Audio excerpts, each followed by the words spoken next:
আমরা খুবই ভুল করেছি কোরআন না বুঝে। গতকাল আমি যুবকদেরকে থ্যাঙ্কস দিয়েছি, মনে আছেন আপনাদের?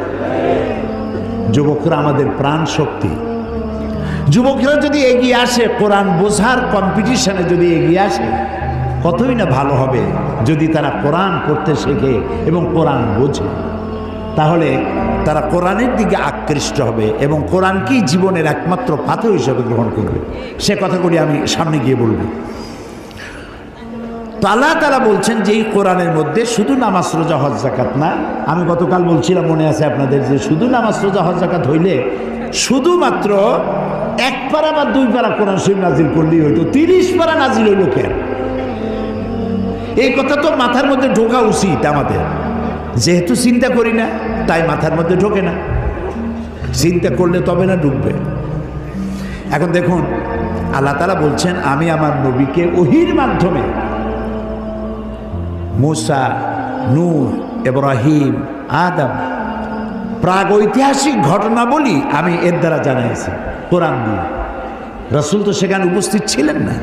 আল্লাহ তাআলা বলছেন তিলকা মিন আম্বাইল গায়বি নূহিহা ইলাইকা মা কুনতা তা'লামুহা আনতা ওয়ালা কওমুক মিন ক্বাবলি হাদা। তিলকা মিন আম্বাইল গায়ব, এটা হচ্ছে সেই অজ্ঞাত ঘটনা যা ওহীর মাধ্যমে আমি আপনাকে জানাইছি।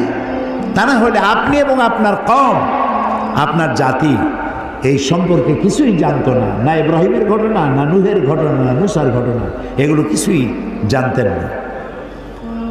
হযরত ইউসুফ আলাইহিস সালামের কথা বলে আল্লাহ তাআলা বলছেন যালিকা মিন আম্বাইল গায়বি নূহিহি ইলাইকা ওয়া মা কুনতা লাদাইহিম ইজ আজমাউ ওয়া হুম ইয়ামকুরুন।